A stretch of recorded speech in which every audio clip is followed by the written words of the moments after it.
They not only have to help you to process the trauma, but they have to help you to build up your self-esteem, help you to deal with shame as well.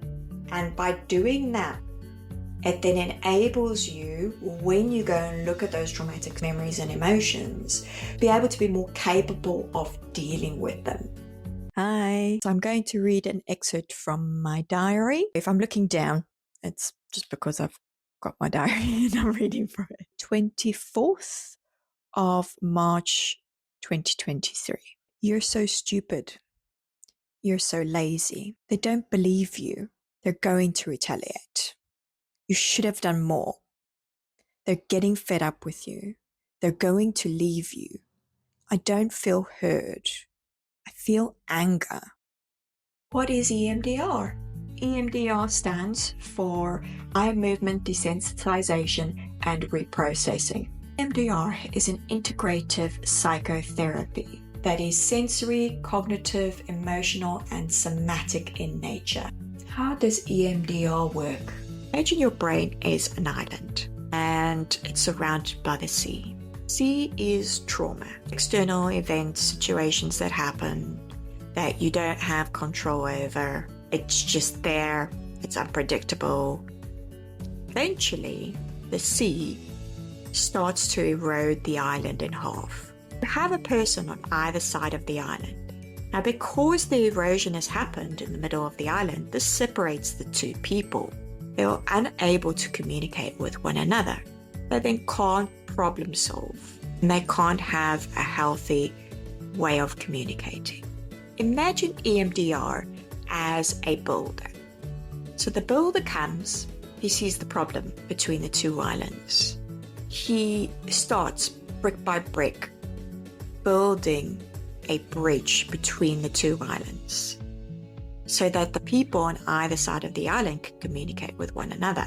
Once the bridge has been built, the people are then able to communicate without the assistance of the builder. So he can leave and go and build somewhere else. That's the basics of how EMDR works. My experience with EMDR therapy was a really good experience. It helped me to be able to emotionally regulate and also to process my memories that I didn't know were having an effect on me emotionally because I couldn't remember them. She was actually the one that realized I had c-PTSD because my trauma wasn't just the event that had happened to me. It was all of the events that happened before that I didn't classify as traumatic. I thought they were just normal, but apparently they were not normal experiences.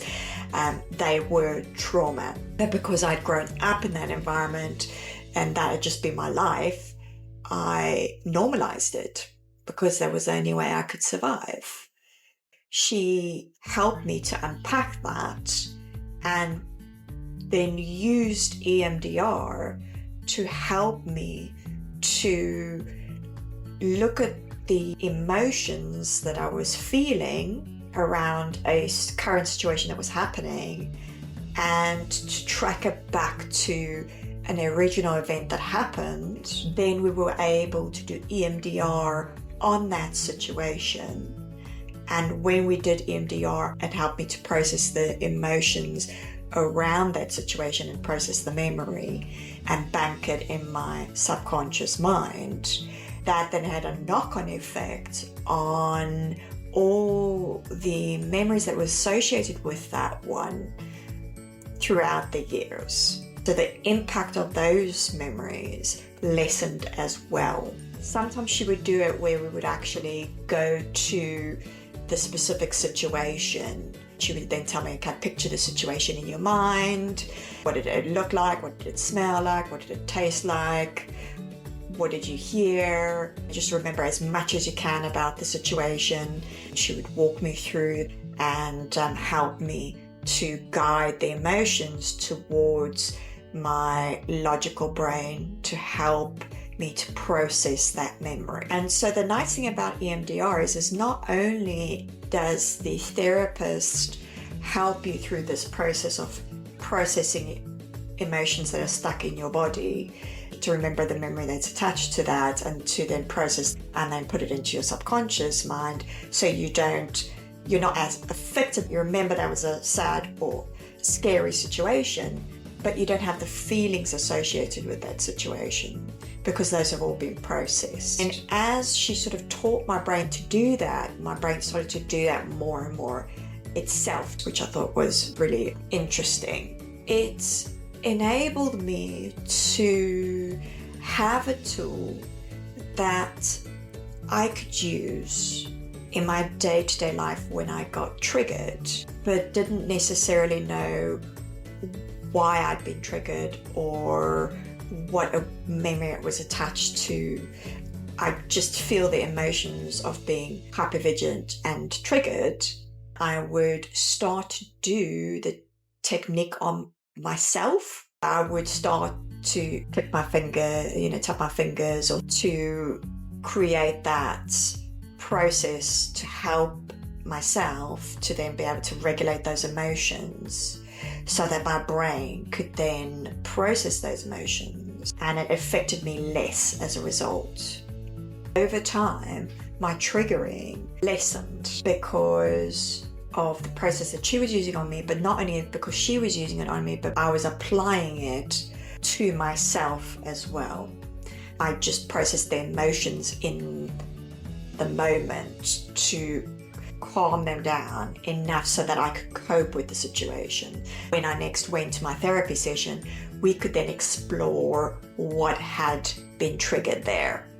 And then we could go back into my memories, find the memory that was associated with that trigger, and then process that memory. And then because I was being triggered less, I was then able to engage more in things like self-help strategies and CBT and all of those other things that can be really helpful, but sometimes the trauma kind of gets in the way. EMDR for me, this is my personal experience, it allowed me to be able to have more control over what was going on with me. It allowed me to be able to engage in things that I should be engaging in that I just wasn't able to engage in, and I couldn't understand why. Logically, I understood what people were telling me to do. Meditation's good for you, I know that. So I looked at the research. Logically, I knew that that was good for me. But because of my trauma, I just could not face meditation, because that would mean facing all of that trauma, and it would be overwhelming and I wouldn't be able to cope with it. And so I needed the guidance of the EMDR therapy and a trauma-informed therapist to run me through that EMDR. Because she was so skilled, I was then able to get to a point where I was emotionally regulated enough that I could then start to do all the things that I knew were good for me to do. It made me better able to help myself. For me, EMDR was exceptionally effective. Not all therapies work for everyone, but when it does, the effects are just life-changing. So it's worthwhile trying it. That's my personal opinion. Whether you decide to do EMDR or not, please obviously consult a professional about that. That's basically how I approached it. I can't keep suffering the way I'm suffering, and everything else I've tried hasn't worked very well. I tried CBT before and I was desperate. There were moments where there was certain traumas which I did not want to speak about. So what we did was we then approached the emotions, and she said, start to think about that situation. What emotions are coming up for you? And you don't have to tell me what happened. You don't have to share that with me. We'll just process the emotions. It's not going to be as effective as when I tell her the memory and I tell her the details, because then she's able to incorporate that more easily into my therapy sessions. But it's still effective being able to do it without knowing all of those details. She just asked me what sort of emotions come up when I start to think about that situation, and then we process the emotions using EMDR and cognitive behavioral therapy as well. And part work, and using the combination of all of these treatments, we were then able to have more open and honest conversations about things that have happened to me. I'm not trapped in those memories, able to go, that shitty thing happened to me and it sucked, but I'm not going to let it affect me anymore emotionally. I'm going to move on with my life.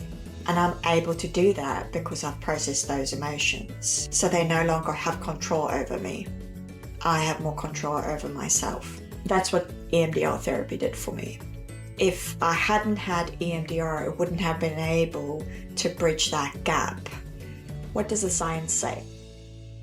With regards to the efficacy of EMDR with CPTSD, there aren't very many studies. Most of the studies that I was able to find were to do with PTSD and EMDR. The assumption is that because CPTSD and PTSD have a lot of the same signs and symptoms, that EMDR will be effective on CPTSD as well. However, there isn't a huge amount of evidence to back this up.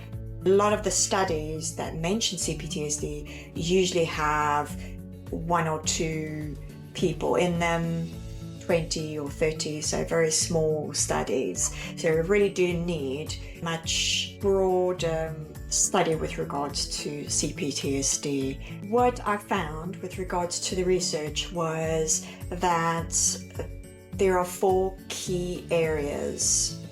So you have symptom reduction.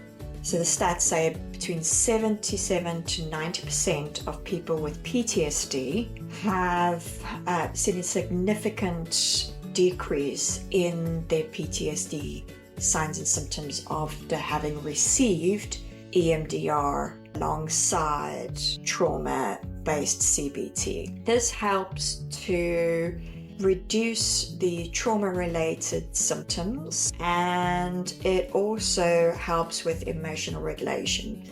I had no way of regulating my emotions because of what had happened to me. I needed something that could help me to gain enough control over my emotions so that I could actually start to process them. Treatment duration, longer treatment because it's complex trauma, it's ongoing trauma that has happened throughout your life. And most of the studies have shown that with PTSD, around 6 to 12 weeks of treatment seem to be sufficient to significantly reduce their signs and symptoms to a point where they would not be diagnosable with PTSD. Again, this was obviously in conjunction with other therapies. EMDR just acting as that bridge between the therapy and the trauma. Amounts of sessions for CPTSD are 20 sessions, maybe more depending on the situation. For me, mine were more than 20 sessions. And a phase-based approach. What they mean by that is the impact that CPTSD has had on the person, their self-esteem and feelings of shame, all of those things, has had a massive impact. So there's a lot to unpack there. And that also needs really carefully unravel those layers.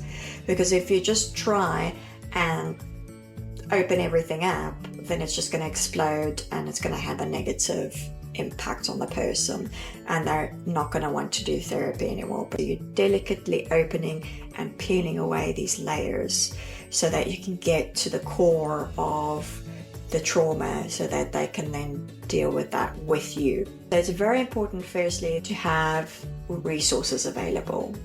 You need physical resources that you can use to help regulate yourself, but you also need emotional and logical resources as well. They not only have to help you to process the trauma, but they have to help you to build up your self-esteem, help you to deal with shame as well. And by doing that, it then enables you, when you go and look at those traumatic memories and emotions, be able to be more capable of dealing with them. I like to explain it like Pandora's box. It's a box that contains hell, and if you open it up, you'll release hell on the earth, and there's no way of closing it. I'd spent all those years just shoving those emotions into the box, and a deep dark part inside of me, not dealing with them because they were too overwhelming for me to deal with, or I was unable to deal with them because of my circumstance.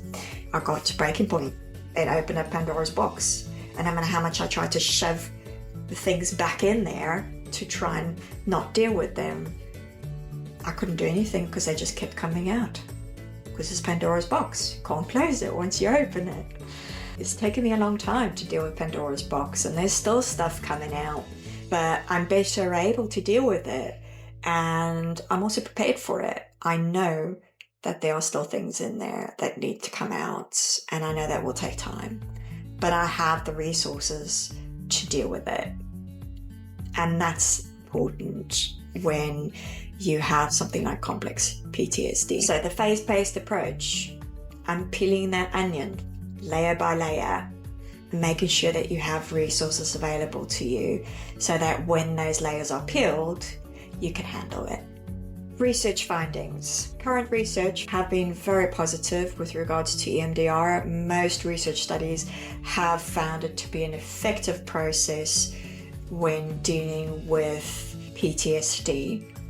Again, very little study has actually been done on c-PTSD, so we don't actually really know whether that equates in the same way with c-PTSD as it does with PTSD.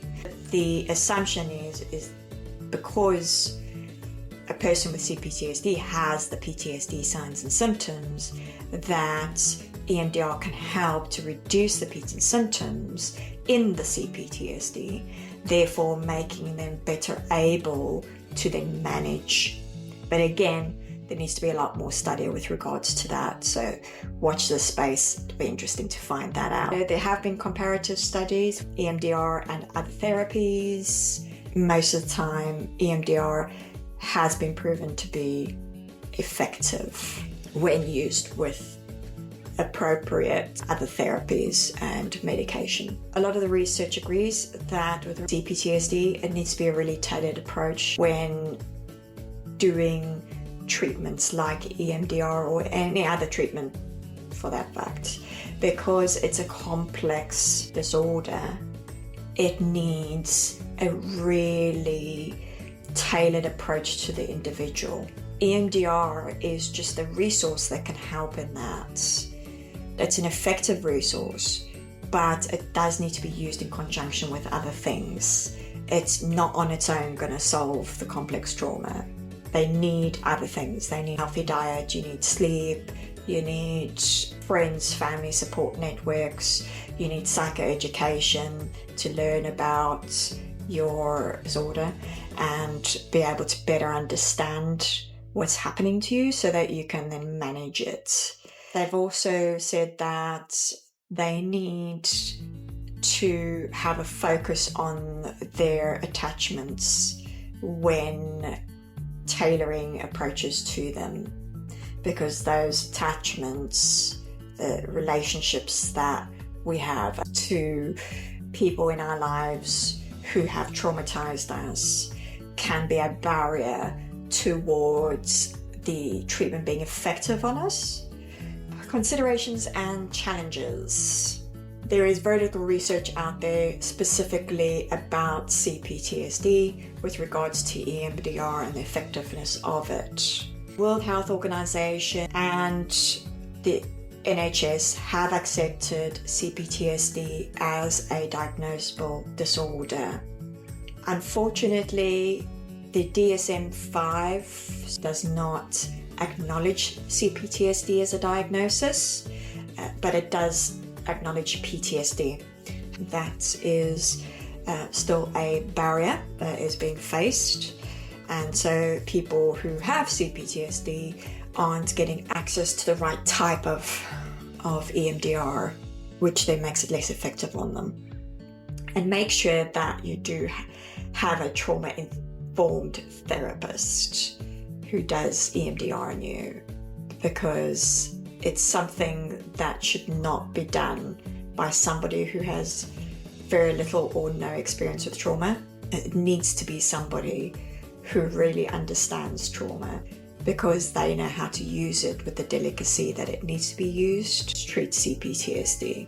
In conclusion, for everyone, the efficacy is different. It's important to understand that. We're all individual, and for some people it will work, and for some people it won't work at all. But isn't it worth trying something that potentially could really change your life?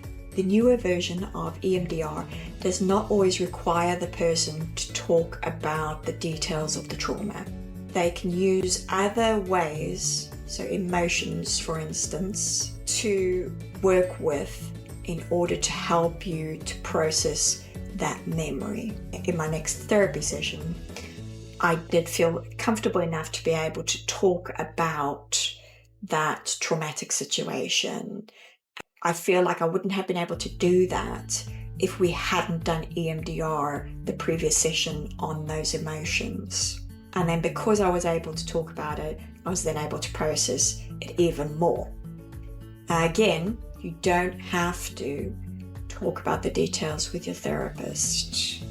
There are ways that they can do EMDR on you without finding out all the details, because sometimes talking about all the details can be traumatic in itself. This is why I think that EMDR is something that really is very important in CPTSD and the treatment of it.